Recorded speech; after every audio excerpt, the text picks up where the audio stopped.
सो अभी तक हमने लास्ट क्लास में 1 to 20 है ना डिस्कस किया था। तो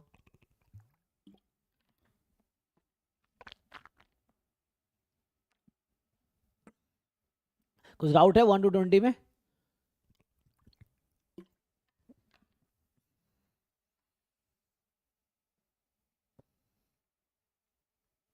नहीं तो ये देखते हैं 21 से कंटिन्यू करते हैं ना।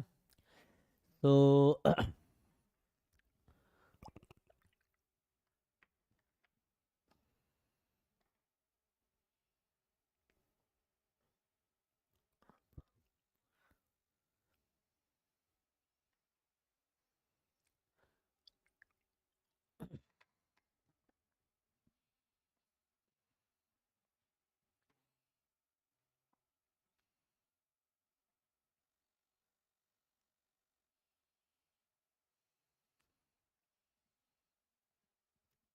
देखिए क्या कह रहा है, a and b are sequence of positive real numbers, है ना।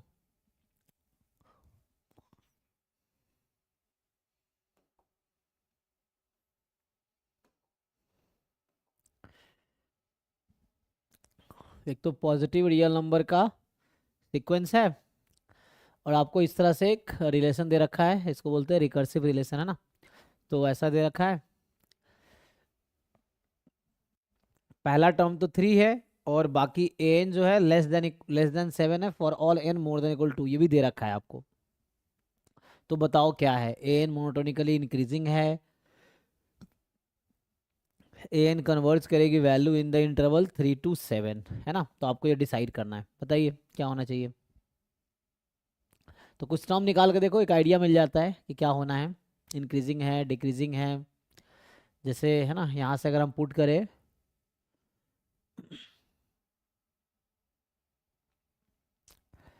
A1 कितना है आपके पास 3, तो अगर हम A2 फाइंड करें, फाइंड कीजिए जरा A2 कितना आता है, इनको 1 रख के, मतलब जस्ट आइडिया मिलेगा कि नेक्स्ट टर्म क्या है। नेक्स्ट टर्म क्या होगा, पुट कीजिए इसमें, सिंपली है ना, 7/3, 9/343। अच्छा A2 ये तो नहीं है, 8/A2 है ये, है ना। तो 8/A2, तो यहाँ से A2 निकालिए कितना आएगा, थोड़ा कैलकुलेशन है।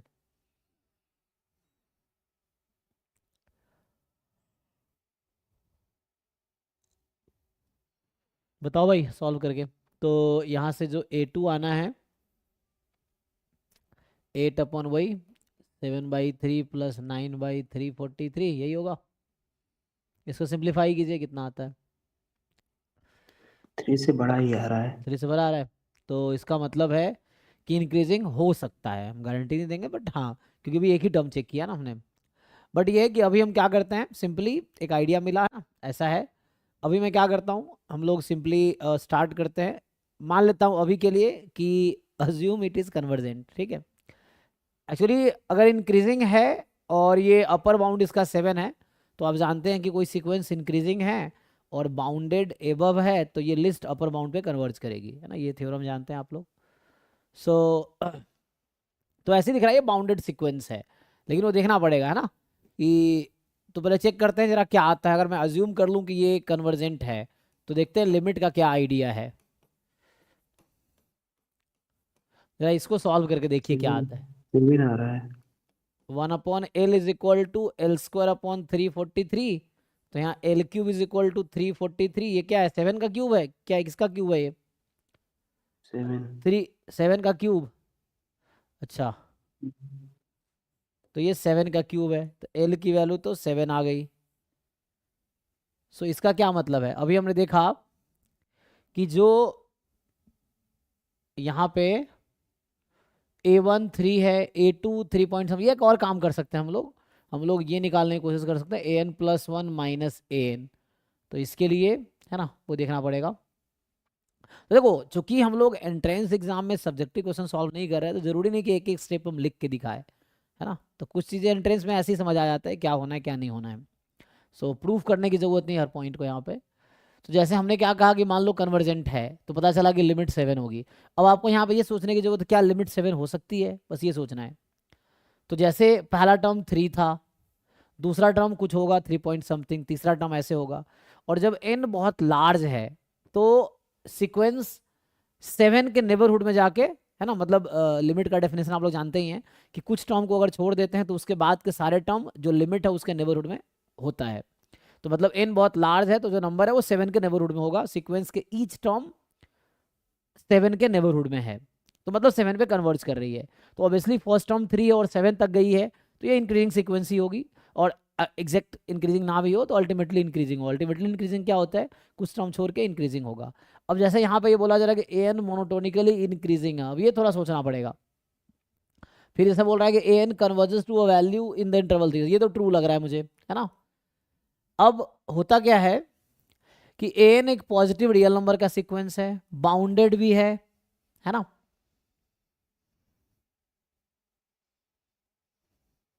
तो इसके लिए एक काम करना पड़ेगा, ये निकालना पड़ेगा यहाँ से। अगर मैं an+1 फाइंड करता हूँ तो कितना आता है, an+1 जब आप यहाँ से फाइंड करते तो यही 8/7/an एंड प्लस an² / 343। अब ये क्वांटिटी हम लोग निकाल सकते हैं एलसीएम लेके। an+1 की जगह वो रख दीजिए -an, और अगर आप ये दिखा देते हैं कि ये पॉजिटिव है ना, अगर हम ये दिखा दे पाएंगे कि ये पॉजिटिव है for all n belongs to natural number, तो इसका मतलब है कि मोनोटोनिकली इंक्रीजिंग हो जाएगा। तो ये तो थ्योरेटिकली हो गया कि आप इसको इस तरह से दिखाइए, ये n+1 आ गया, -n लीजिए, एलसीएम लीजिए, सॉल्व कीजिए, और फिर देखो क्या ये पॉजिटिव होगा, मतलब जो डिफरेंस है क्या वो पॉजिटिव है। तो ये थोड़े कैलकुलेशन है, करके देखो आप लोग क्या होता है।